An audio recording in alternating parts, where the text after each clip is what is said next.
उपयोजना केंद्र के श्री प्रधान दास, श्री विश्वाल नायक दास सब लोग मिलकर सत्संग किए हैं।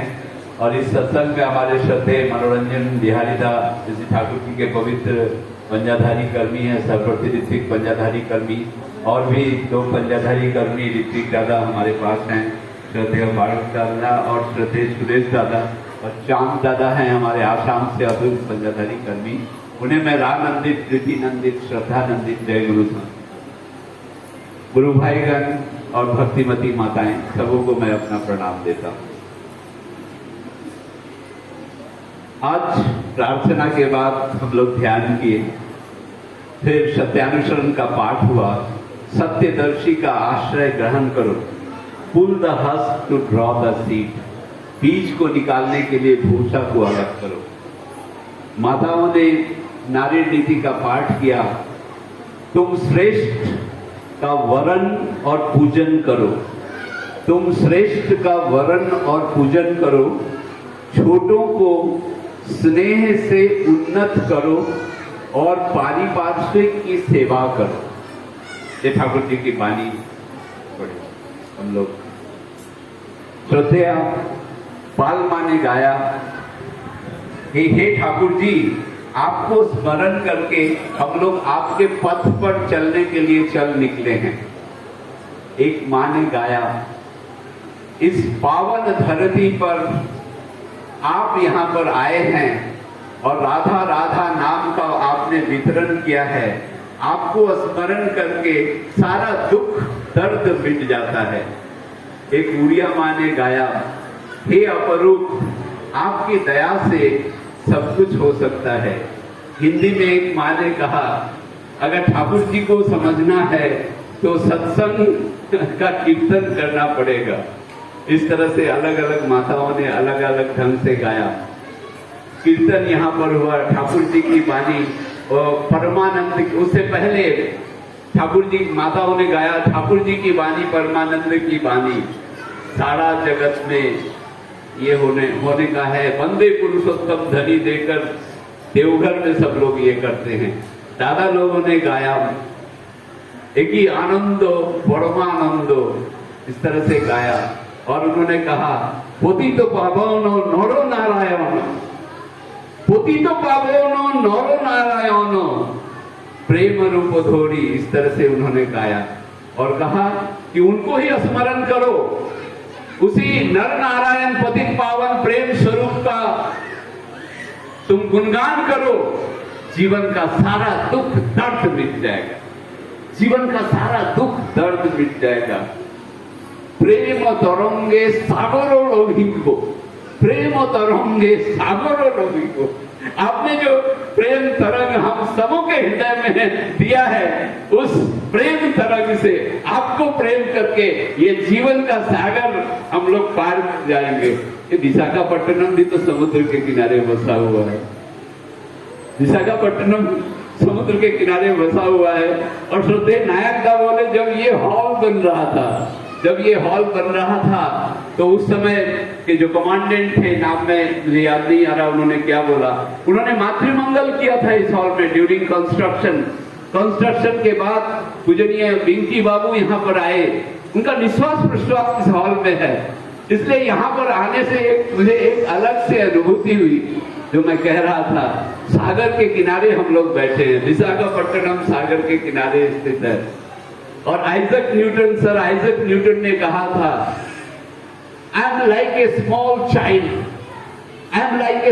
चाइल्ड, मैं एक छोटे बच्चे की तरह हूं।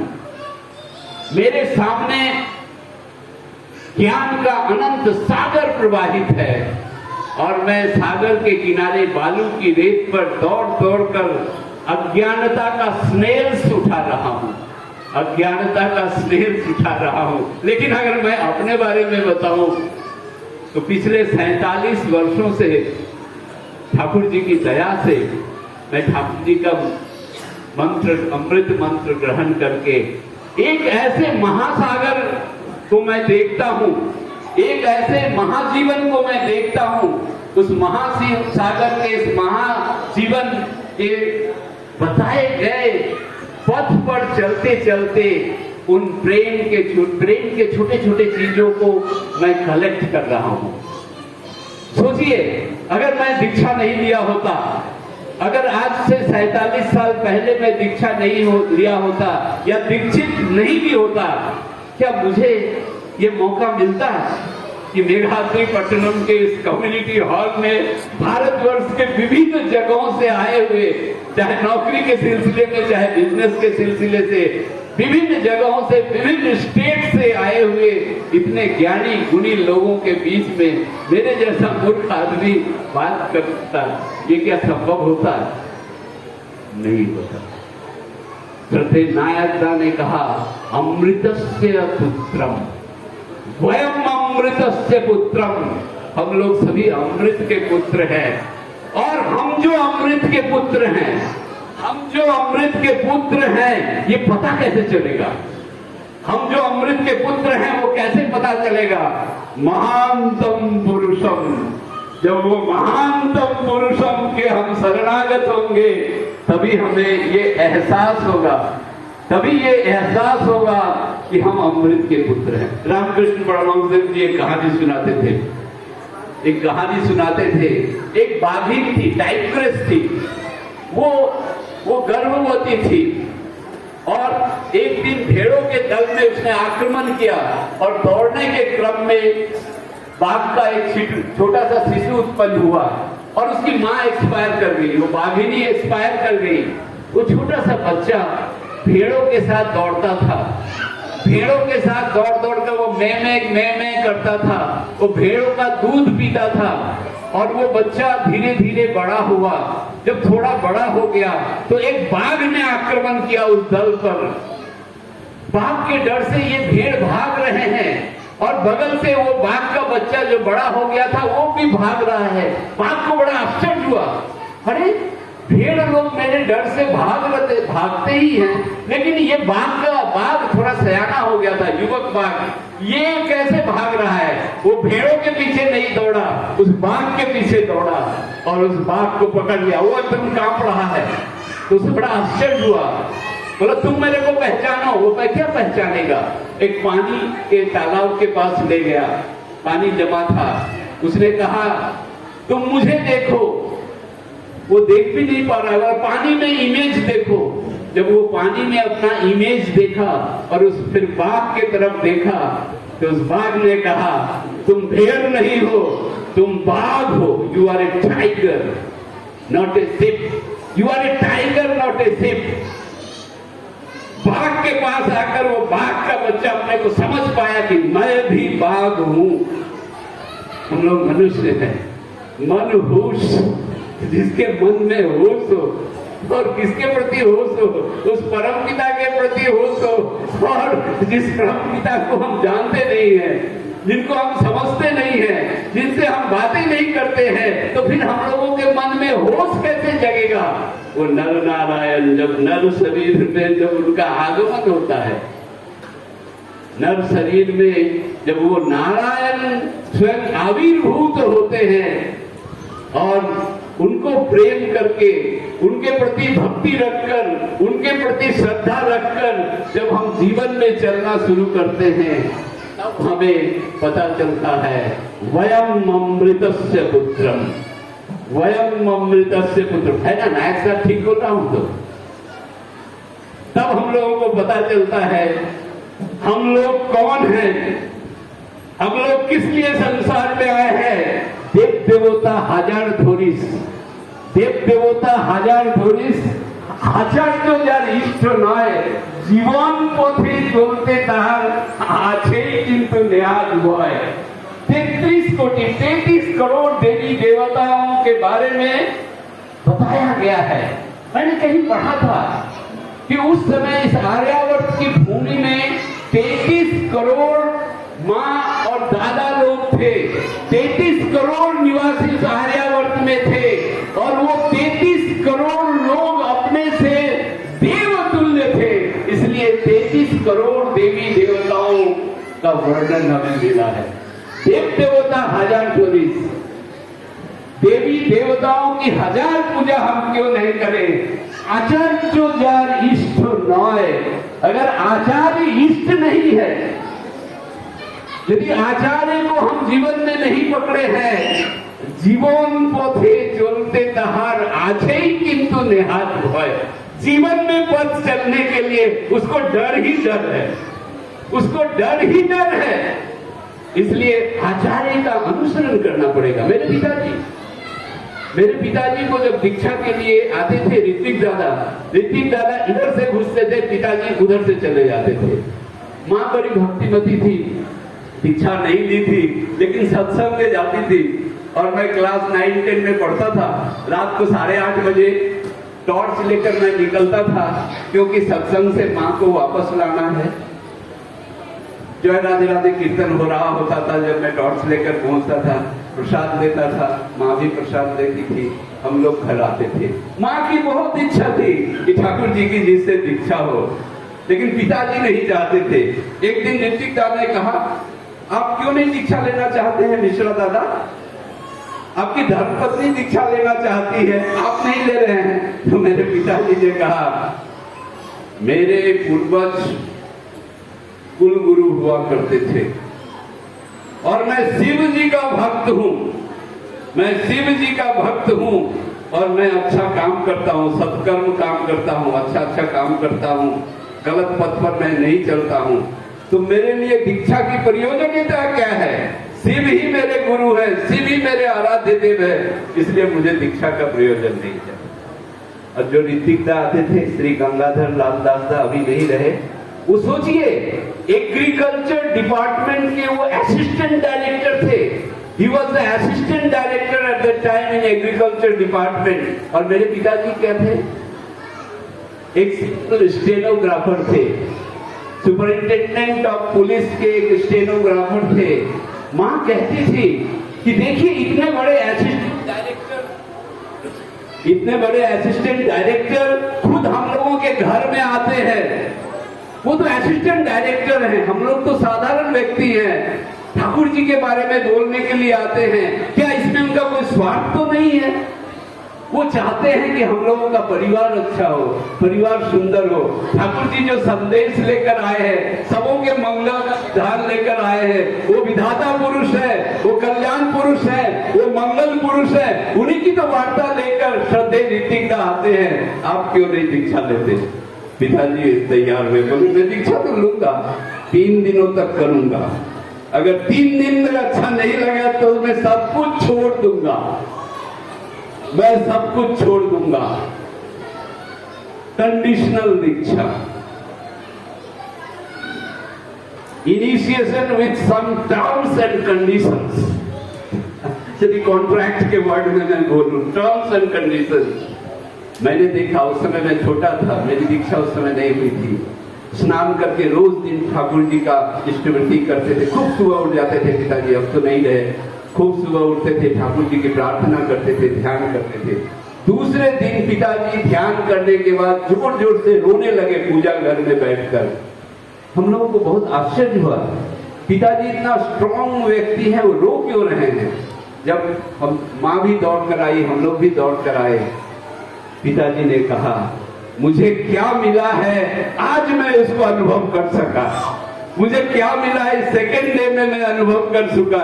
और उस समय मैं देवघर में रहता था और श्री ठाकुर जी सशरीर वहां विद्यमान थे, मेरी वहां पोस्टिंग थी, लेकिन मन में एक अहंकार था, मैं शिव जी की पूजा करता हूँ, एक आदमी के सामने माथा कैसे झुकाऊंगा।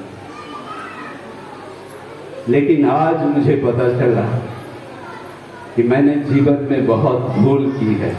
1974 में पिताजी की दीक्षा हुई थी और 1969 में ठाकुर जी का डिमाइस हो गया था।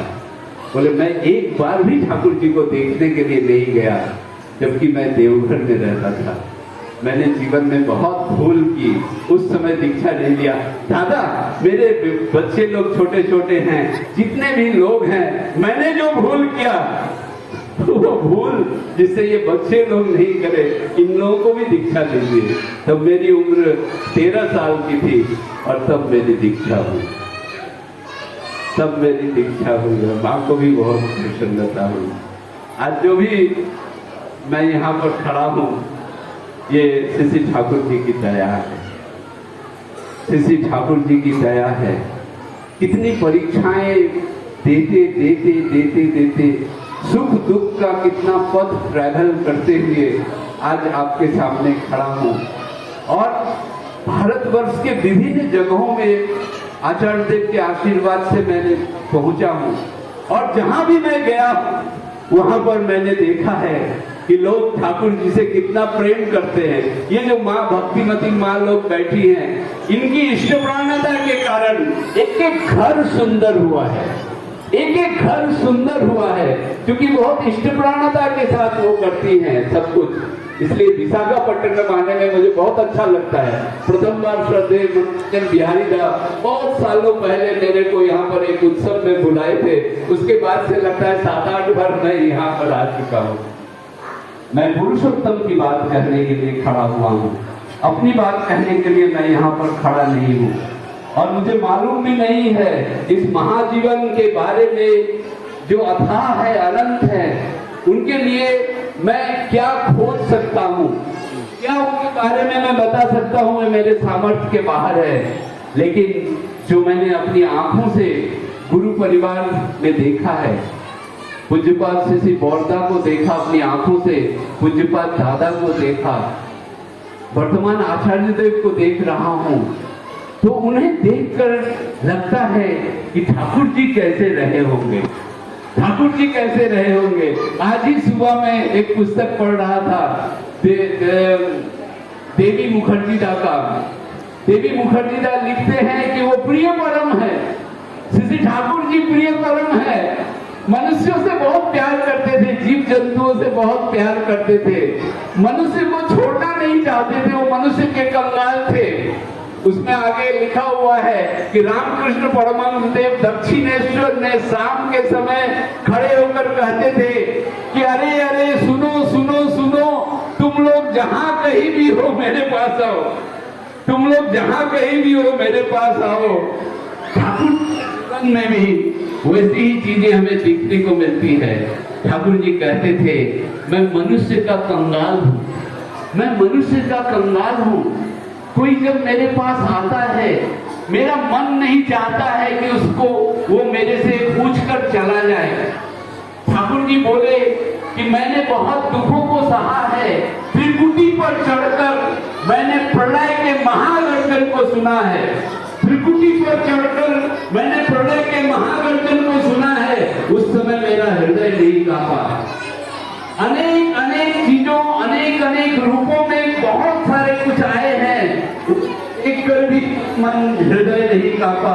बहुत सारा रसगुल्ला देकर मुझे प्रलोभित करने का प्रयास किया, उससे भी मेरा हृदय नहीं कांपा।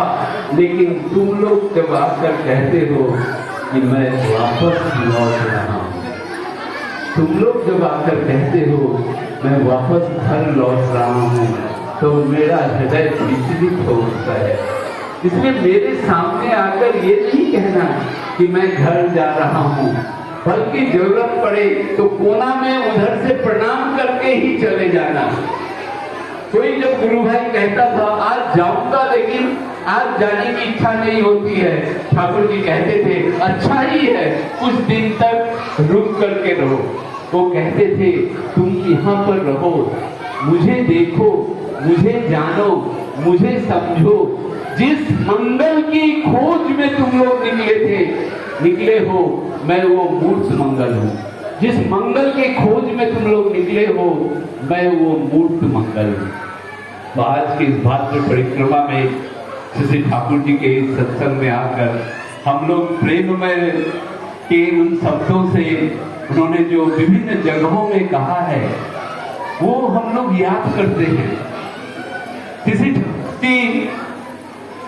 जब सुभाष चंद्र बोस जी की माँ पिताजी के निमंत्रण पर कटक गए थे, हरनाथ लॉज में ठहरे हुए थे, उनके साथ सैकड़ों लोग गए थे। ठाकुर जी पूरी भी गए थे और पूरी में समुद्र के तट पर का भी फोटो हम लोग देखे हैं, तस्वीर देखे हैं। एक दिन घूमते घूमते वो साक्षी गोपाल के तरफ चले गए, किसी को कुछ पता नहीं चला ठाकुर जी कहाँ गए हैं। ठाकुर जी की माँ जगन्नाथ मंदिर में गई थी और उन्होंने देखा वहां जो प्रसाद बनता है उसको आनंद बाजार बोला जाता है।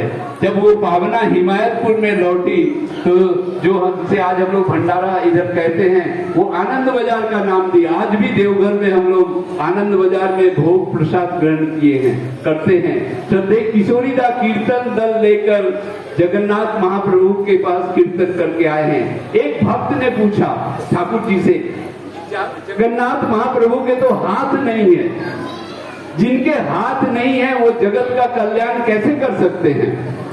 तो श्री ठाकुर जी ने कहा कि जगन्नाथ महाप्रभु के पास तो पैर हैं और तुम्हारे पास हाथ है, इसलिए तुम जगन्नाथ महाप्रभु को लिपट करके पकड़ो। क्योंकि जगन्नाथ महाप्रभु के पैर हैं तो जगन्नाथ महाप्रभु चलते रहेंगे और तुम जब उनको पकड़ोगे तो तुम भी चलते रहोगे। भारतवर्ष के विभिन्न शहरों में मैं गया हूं और मैंने वहां देखा है, जहां भी उड़ीसा के लोग रहते हैं, जहां भी उड़ीसा के लोग रहते हैं, दो चीज काम वो जरूर करते हैं। वहां पर दो काम वो जरूर करते हैं। एक, जगन्नाथ महाप्रभु का मंदिर बनाते हैं, जगन्नाथ महाप्रभु का मंदिर बनाते हैं और फिर ठाकुर जी का भी एक श्री मंदिर वहां पर बनाते हैं। हमारे श्रद्धे मुरलीधर बेहरा भाई बोल रहे थे कि जगन्नाथ महाप्रभु के 5 सखा थे, 5 सखा थे जगन्नाथ महाप्रभु के। उसमें एक अच्युतानंद जी भी थे, एक स्वामी अच्युतानंद जी भी थे और स्वामी अच्युतानंद जी तालपत्र पर लिख कर गए हैं कि यहाँ नेमाल बोलकर एक जगह जहां पर वो चित्र रथ नदी, नूना मतलब नमक, नूना नदी, इसका जहां पर संगम स्थल है वहां अच्युतानंद जी वहां पर साधना किए थे, तपस्या किए थे और तालपत्र में वो लिख करके गए हैं, एक समय ऐसा आएगा, एक समय ऐसा आएगा जब सफेद वस्त्र पहनकर कुछ लोग इस जमीन को मांगने आएंगे। जब सफेद वस्त्र पहन करके कुछ लोग इस जमीन को मांगने आएंगे तो वो जमीन दे देना, क्योंकि वहां पर उस मालिक का, इस जमीन पर उस मालिक का और परम पिता का आश्रम स्थापित होगा। और उसी नेमाल के 2 नदियों के मुहाने के पास आज श्री ठाकुर अनुकूल चंद्र जी का आश्रम है। और ये बात किन्होंने कहा था? जगन्नाथ महाप्रभु के 5 सखा में से एक श्री पूजनीय अच्युतानंद जी ने ये वाणी कही थी। आप हैदराबाद चले जाइए, हैदराबाद में जिस जगह में ठाकुर जी का आश्रम है, पूज्यपाद श्री दादा वहां पर जाकर बोले थे, इस जमीन पर ये दुर्वासा मुनि का तपस्या भूमि है। और एक बार हनुमान जी जब इधर से गुजर रहे थे, इस पत्थर पर आकर वो बैठे थे। आप चले जाइए चाकान में, चाकान में एक बार आजाद देव गए पूज्यपाद श्री दादा, उन्होंने सूर्यवंशी दादा को बदलापुर में कहा कि सूर्यवंशी दादा मुझे चाकान जाने की बहुत इच्छा है। उस समय चाकान में कोई सत्संग विहार मंदिर ये सब नहीं था। सूर्यवंशी दादा ले गए उनको चाकान में और उसी जमीन पर पंडाल बनाए जहां पर उनको घर बनाना था। पूज्यपाद श्री दादा बोले ये जमीन, बोले हाँ दादा ये मैं परचेज किया हूँ, यहाँ पर घर बनाऊंगा। बोले क्या कर रहे हैं सूर्यवंशी दादा ये तो मालिक की जगह है, यहाँ तो परमपिता का आश्रम बनेगा, केंद्र बनेगा। श्रद्धे सूर्यवंशी दादा ने हाँ किया।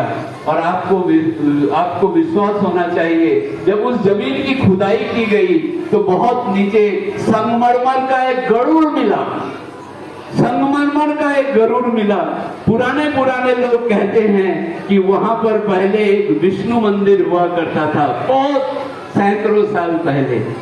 तो आप समझिए ये जो चीजें हैं ये मनुष्य को विश्वास दिलाती हैं किसी से ठाकुर अनुकूल चंद्र जी कौन थे। बहुत सहज सरल थे, बहुत साधारण थे। कभी उन्होंने नहीं कहा कि मैं पुरुषोत्तम हूं।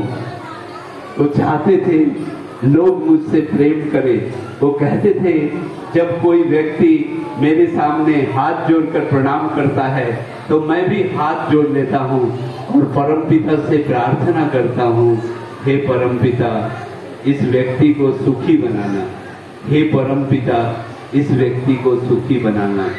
1962 में वेस्ट बंगाल के फाइनेंस मिनिस्टर श्री गौतम देव बनर्जी आए।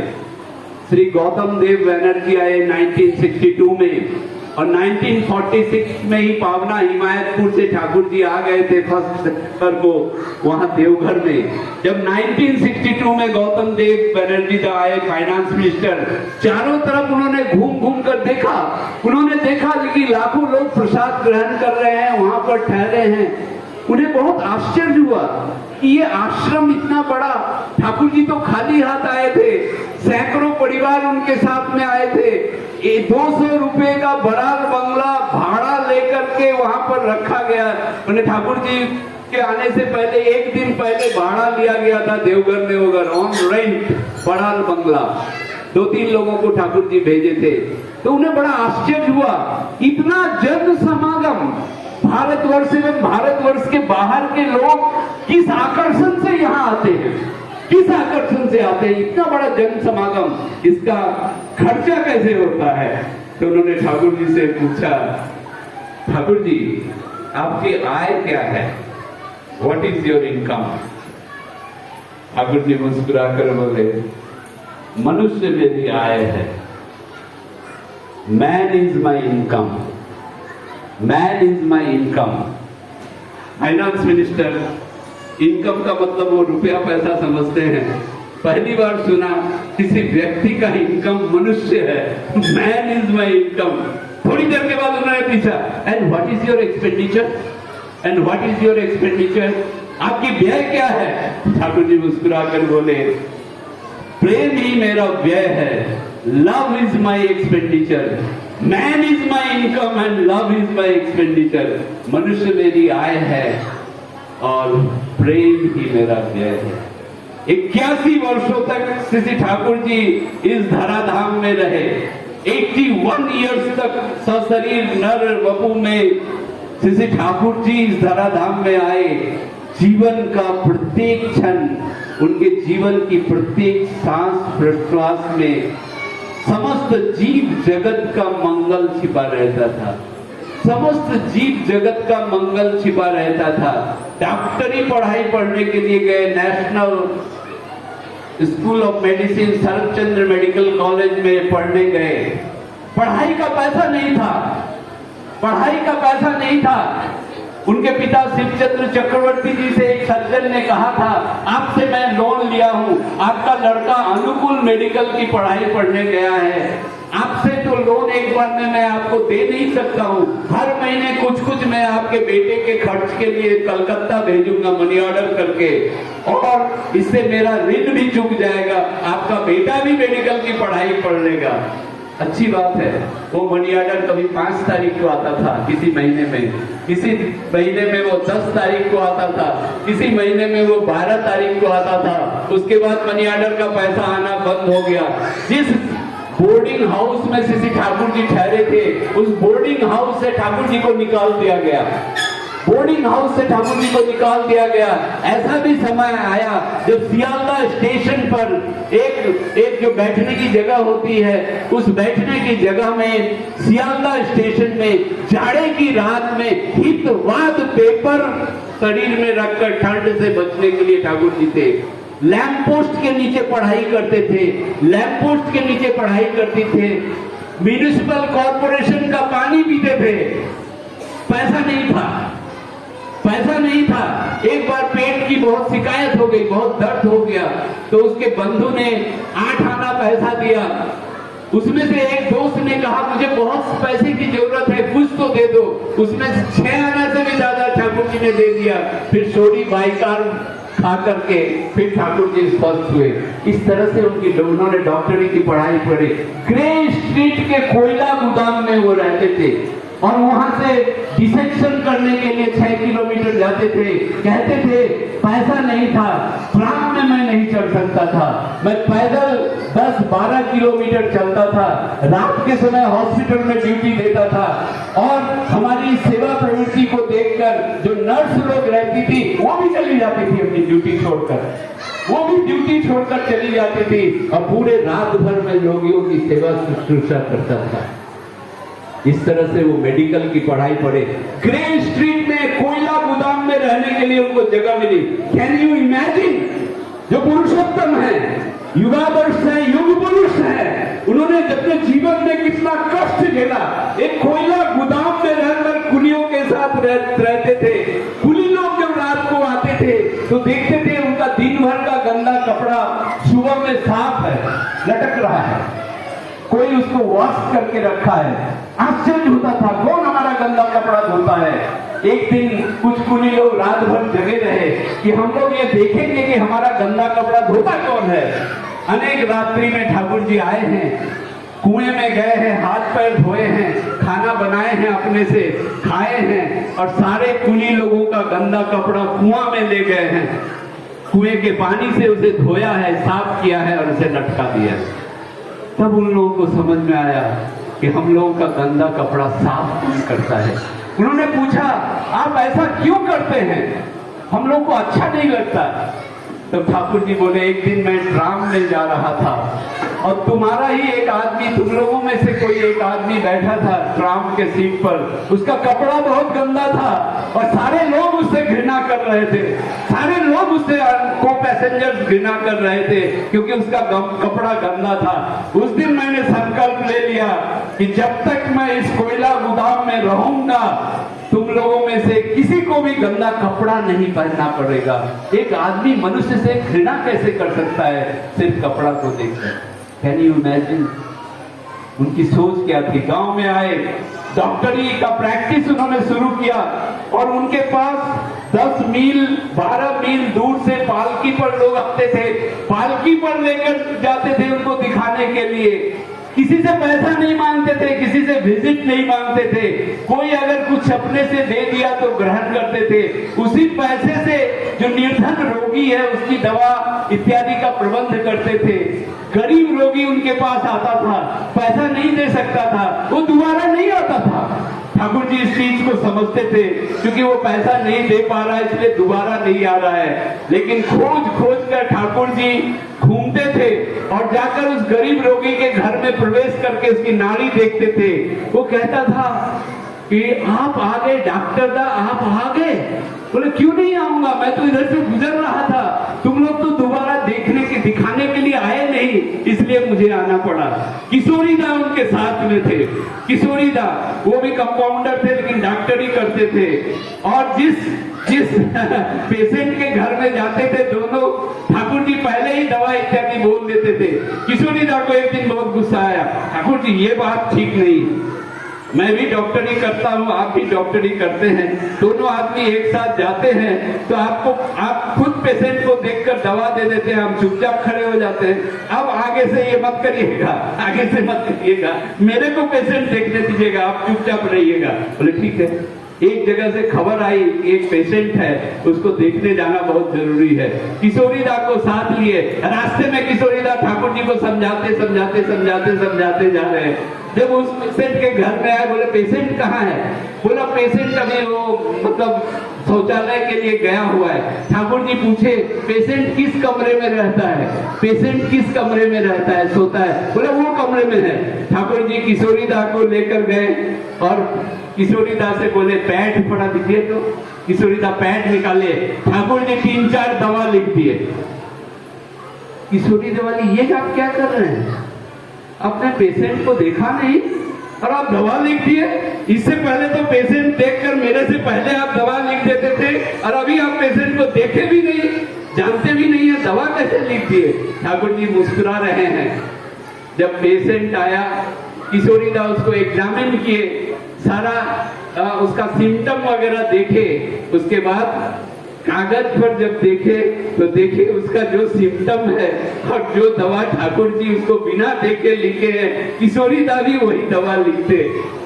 बोला ये तो आप मैजिक करते हैं, ये तो आप जादू कर रहे हैं, आपने पेशेंट को देखा नहीं, दवा लिख दिया, ये कैसे हुआ? ठाकुर जी बोले जब मैं उस पेशेंट के कमरे में घुसा तो उसके बिछावन से एक गंध मुझे मिली, उसके बिछावन से एक गंध मुझे मिली और उस गंध के सहारे मैंने अनुमान कर लिया कि इसको यही रोग हुआ होगा और मैंने दवाई लिख दी। तुम यदि पेशेंट के प्रति इतना आनत रहो, पेशेंट को यदि इतना प्रेम करो तो ये कोई मैजिक नहीं है, तुम्हारे अंदर भी ये भाव आ सकता है। सोचिए ठाकुर जी जितने सालों तक वहां पर प्रैक्टिस किए, एक भी पेशेंट नहीं मरा, एक भी रोगी नहीं मरा, एक भी रोगी नहीं मरा। तो वहां के जो डॉक्टर लोग थे उनकी डॉक्टरी धीरे धीरे इनकम कम हो रहा था। सब लोग सोचते थे कि अनुकूल डॉक्टर यदि एक बार देख लेंगे तो हम लोग का सारा रोग ठीक हो जाएगा। उन्होंने दुष्प्रचार करना आरंभ किया, अरे अनुकूल जी कोई डॉक्टर थोड़े ही है, कोई डॉक्टर थोड़े ही है। अरे उनकी माँ आसाम में गई थी, आसाम के भी दादा है, उनकी माँ आसाम गई थी और आसाम में कामाख्या देवी का दर्शन करके कुछ जादू टोना लेकर के आई है। माँ के जादू टोना के कारण ये पेशेंट को ठीक कर रहे हैं, लेकिन जब दवा खाओगे तो इसका बुरा असर बाद में पता चलेगा। जब लोग आकर ठाकुर जी से कहते थे, ठाकुर जी ये डॉक्टर लोग आपको तो ऐसा बोल रहे हैं, ठाकुर जी बोले वो लोग मेरे से ज्यादा पढ़े लिखे हैं, मेरे से ज्यादा जानकार हैं, तुम लोग उन्हीं को दिखाना, वो जो बोल रहे हैं ठीक ही बोल रहे हैं। ठाकुर जी एक जगह अपने से बोल रहे हैं, एक मुसलमान मोहल्ले में वो चिकित्सा करने के लिए गए, ट्रीटमेंट करने के लिए गए एक निर्धन रोगी के पास, जो एक बार दिखाकर दूसरा तीसरा बार आया नहीं था। ठाकुर जी उसे देखने के लिए गए तो ये जो नामी गिरामी डॉक्टर साहब थे ये भी पीछे गए और वहां पर जाकर उन्होंने बोलना शुरू किया, तुम लोगों को मालूम नहीं कि डॉक्टर साहब ऐसे हैं ऐसे हैं। तो ठाकुर जी हंस करके कह रहे हैं कि एक बूढ़ा मुसलमान इस बात को सुना, एक डंडा हाथ में वो उठाया और बोला ये डॉक्टर साहब परम प्रेमी पुरुष हैं और इनके बारे में आप ऐसा बोलते हैं। वो जब डंडा उठाया तो वो डॉक्टर साहब दौड़ के भागते रहे और ये इसको पीछे पीछे दौड़ता रहा। ठाकुर जी खाली हाथ आए थे, देवघर में आए थे और आकर के नए रूप में सत्संग की भावधारा चारों तरफ फैली।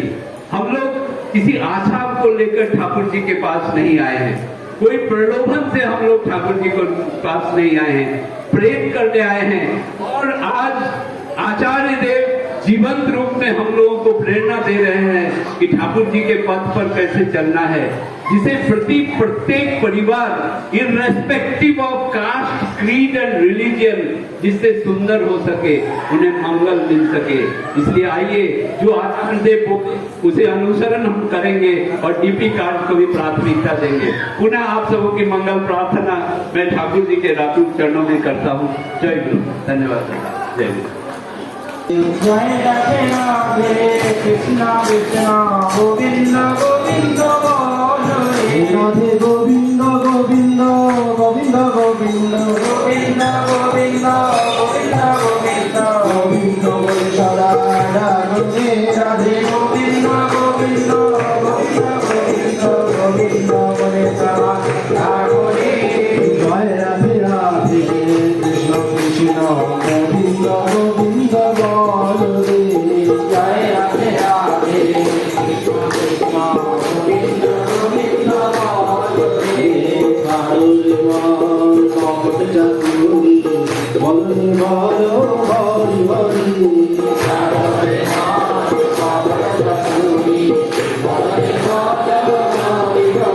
हरि नाम परम ब्रह्म जिधर मूल धन नाम परम ब्रह्म जिधर अधर्म कुकर्म सारिणे हरि नाम परम ब्रह्म जिधर धर्म कुकर्म सारिणे जय राधे राधे कृष्ण कृष्ण गोविंद गोविंद बादरे जय राधे राधे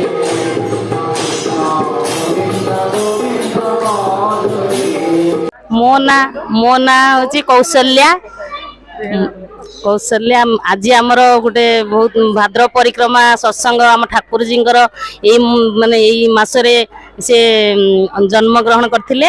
ସେଇ ଉପଲକ୍ଷେ ମାସ ସାରା ଆମର ଘରେ ଘରେ ସତ୍ସଙ୍ଗ ହେଉଛି। ଆଜି ଆମର ମେଗାଦ୍ରିପେଟା କଲୋନୀରେ ଆମର ଭାଦ୍ର ପରିକ୍ରମା ସତ୍ସଙ୍ଗ ହେଇଛି। ଆମର ପ୍ରିୟ ମାନେ ଆମର ପ୍ରିୟ ମାନସ ଦାଦା ଆସିଛନ୍ତି। ସିଏ ଆଗରୁ ବି 7-8 ଥର ଆସିଲେଣି।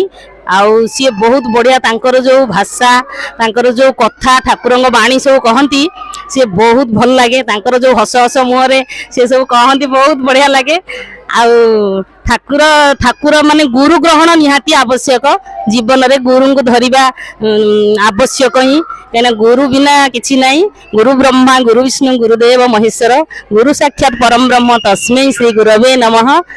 ଆଉ ଠାକୁରଙ୍କର ପ୍ରେୟାର ଆମର ବହୁତ ବଢିଆ ସୁନ୍ଦର। ଜୟ ରାଧେ ରାଧେ କୃଷ୍ଣ କୃଷ୍ଣ ଗୋବିନ୍ଦ ଗୋବିନ୍ଦ ବୋଲ ରେ। ଜୟ ରାଧେ ରାଧେ କୃଷ୍ଣ କୃଷ୍ଣ ଗୋବିନ୍ଦ ଗୋବିନ୍ଦ ବୋଲ ରେ। ରାଧେ ଗୋବିନ୍ଦ ଗୋବିନ୍ଦ ଗୋବିନ୍ଦ ଗୋବିନ୍ଦ ଗୋବିନ୍ଦ ବୋଲେ ସଦା ডাকরে। জয় রাধে রাধে কৃষ্ণ কৃষ্ণ গোবিন্দ গোবিন্দ বল রে। ছাড়ো রে মন কপট চাতুরি, বদনে বল হরি হরি। হরি নাম রম ব্রহ্ম অধর্ম কুকর্ম ছাড়ো রে। জয় রাধে রাধে কৃষ্ণ কৃষ্ণ গোবিন্দ গোবিন্দ বল রে। ছাড়ো রে মন কপট চাতুরি,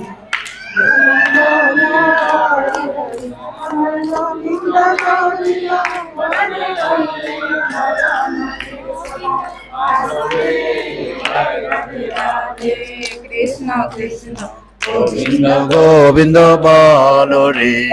গোবিন্দ গোবিন্দ গোবিন্দ গোবিন্দ গোবিন্দ বলে সদাই ঠাকুরে। জয় রাধে রাধে কৃষ্ণ কৃষ্ণ গোবিন্দ গোবিন্দ বল রে। ছাড়ো রে মন কপট চাতুরি, বদনে বল হরি হরি। হরি বল হরি বল হরি বল হরি বল।